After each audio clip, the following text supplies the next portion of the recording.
Dear students, welcome again biology class. तो आज का हमारा टॉपिक है population stabilisation and birth control, यानी कि जनसंख्या स्थायीकरण और जन्म नियंत्रण। तो हम देख रहे हैं कि लगातार जो है पिछली शताब्दी से ही, यानी कि लास्ट सेंचुरी से ही जो है विभिन्न क्षेत्रों में जो है लोग जो है डेवलपमेंट कर रहे हैं और उनमें सुधार भी आ रहा है, इम्प्रूवमेंट हो रहा है। उनकी क्वालिटी लाइफ के अंदर जो है इम्प्रूवमेंट हो रहा है, क्वालिटी जो है बढ़ रही है। लेकिन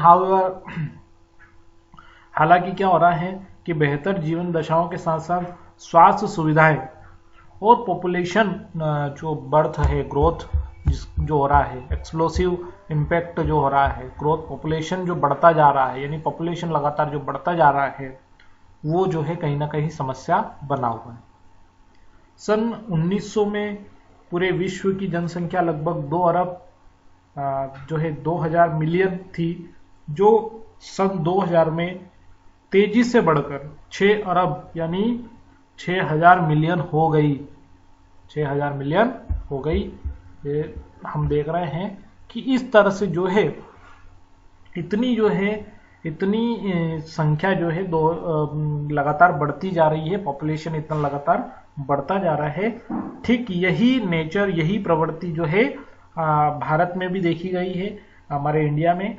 यहाँ पर हमारी जनसंख्या जो देश की आज़ादी के समय लगभग 350 मिलियन अर्थात 35 करोड़ थी, 35 करोड़ थी। लेकिन वह सन 2000 में तीव्र जनसंख्या यानी पॉपुलेशन बढ़ा, जो है पॉपुलेशन बढ़ करके, और वो कितनी हो गई लगभग, वो अब जो है यहाँ पर बढ़ करके 1000 बिलियन से ऊपर पहुंच गई है। यानी कि 2011 की जनगणना के अनुसार 1.2 बिलियन हो गई है, 1.2 बिलियन हो गई है। इस तरह से जो है ये 2011 का आंकड़ा यहाँ पर दे रखा है। तो हम ये समझ रहे हैं कि वाकई में जो जनसंख्या है, जो पॉपुलेशन है, वो लगातार कितनी जो है बढ़ रही है। तो इसको कंट्रोल करना बहुत जरूरी है, क्योंकि पॉपुलेशन बढ़ने से बहुत सारी समस्याएं आती है। तो इसके कारण क्या है, इसका सबका कारण क्या है? संभवतः जो मृत्यु दर है, जो मोटरनल मोर्टिलिटी रेट है, जो एमएमआर है, ठीक है, यानी कि जो मृत्यु दर है, और जो शिशु मृत्यु दर, इन्फेंट मोर्टिलिटी रेट आईएमआर है, जो है, जो इनकी जो मृत्यु, तो इसका कारण यही है कि जो मृत्यु दर है उसमें कमी आ रही है। ठीक है, मृत्यु यानी कि मृत्यु कम हो रही है। ठीक है, तो ये, और एक यहाँ पर इन्फेंट मोर्टिलिटी रेट जो है आईएमआर जिसको अपन बोलते हैं, इन्फेंट मोर्टिलिटी रेट का मतलब होता है शिशु मृत्यु दर, तो उसमें भी कहीं ना कहीं कमी आ रही है।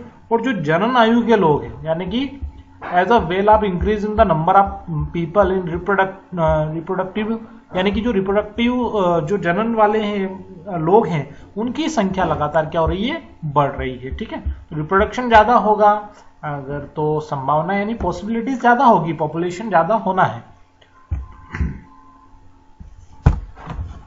लेकिन आरसीएच जिसको अपन बोलते हैं रिप्रोडक्टिव चाइल्ड हेल्थ प्रोग्राम की वजह से जो है पॉपुलेशन जो बढ़ती है उसमें कमी जरूर आई है, लेकिन इतनी कमी नहीं आई है, लेकिन नाम मात्र की कमी आई है। ठीक है, तो यहाँ पर अपन देख रहे हैं, तो अपन ने एक चीज को यहाँ पर समझा है कि पॉपुलेशन जो है वो लगातार बढ़ता जा रहा है, और पॉपुलेशन को कम करने के लिए बर्थ यानी कि पॉपुलेशन को कम करने के लिए हमको जो है सख्त कदम उठाना पड़ेगा। यानी कि हम क्या कर सकते हैं, हमको जो है कहीं ना कहीं बर्थ कंट्रोल करना पड़ेगा पॉपुलेशन को कंट्रोल करने के लिए। तो बर्थ कंट्रोल करने के बहुत सारे यहाँ पर तरीके, यहाँ पर कॉन्ट्रासेप्टिव मेथड्स यहाँ पर दे रखी है कि किस तरह से जो है आप उनको कंट्रोल कर सकते हैं। तो ये है कि कॉन्ट्रासेप्टिव मेथड के थ्रू जो है हम जो है फैमिली प्लानिंग कर सकते हैं।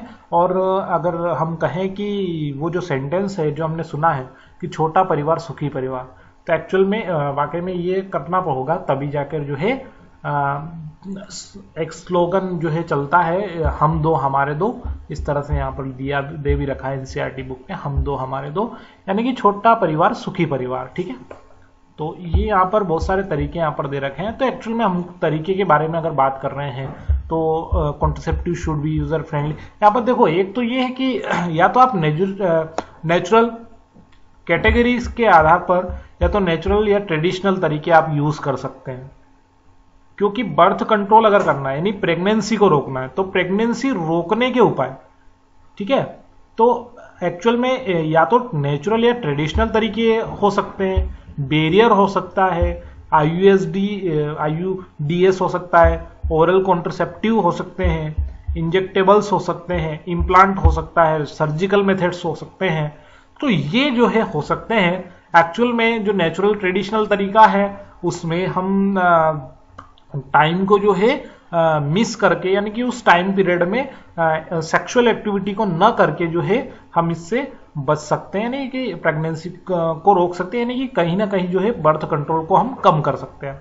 बैरियर का यूज करके, बैरियर में जो चीज़ें आती हैं जैसे कि जो है कंडोम वगैरह आते हैं, ये सारी चीज़ें आती हैं, तो इनका यूज़ करके आईयूएसडी, कॉपर टी जिनको अपन बोलते हैं, कॉपर टी वगैरह का यूज़ करके, ओरल कॉन्ट्रसेप्टिव में जो है केमिकल्स की जो गोलियां आती हैं, जो है हमारे इंडिया में एक फेमस नाम है माला डी, जो कि यूज़ होती है इसके लिए।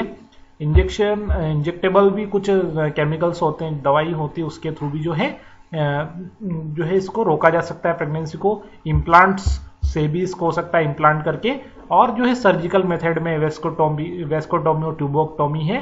वेस्कोटोमी ट्यूबोक्टोमी जो कि फीमेल मेल में जो है ऑपरेशन के सर्जरी के थ्रू जो है उनको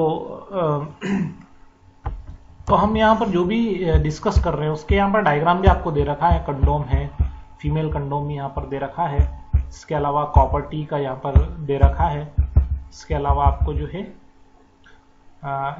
इम्प्लांट्स का भी दे रखा है, और यहाँ पर आपको वेस्कोटोमी और ट्यूबोक्टोमी जो मैं आपको बता रहा था, वेस्कोटोमी जो कि मेल के अंदर होता है और ट्यूबोक्टोमी जो कि फीमेल के अंदर होता है। एक्चुअल में वास्ट डिफरेंस को जो है कट करके उसको टाइट बांध दिया जाता है, जिसको हम बोलते हैं वेस्कोटोमी, जिससे कि जो स्पर्म है वो पेनिस के थ्रू बाहर नहीं जा पाएंगे, क्योंकि यहाँ से इसका कनेक्शन जो है कट कर दिया जाता है, स्पर्म जो है इधर से आगे नहीं जा पाता है, और जो है प्रेगनेंसी को इस तरह से रोका जा सकता है। लेकिन ये वेस्कोटोमी जो है मेल के अंदर होता है। और ट्यूबेक्टोमी की अगर बात करें तो ट्यूबेक्टोमी जो फीमेल के अंदर होता है, इसमें फिलोपियन नली को कट करके टाइट उसको कर दिया जाता है, जिससे जो है फर्टिलाइजेशन ही नहीं हो पाता है, और जो है ये प्रोसेस यानी कि प्रेगनेंसी को रोका जा सकता है। तो ये अनवांटेड या फिर जो है कहीं ना कहीं ज़रूरत नहीं होती है, तो इस मेथड का यूज़ करके भी हम बर्थ कंट्रोल को रोक सकते हैं।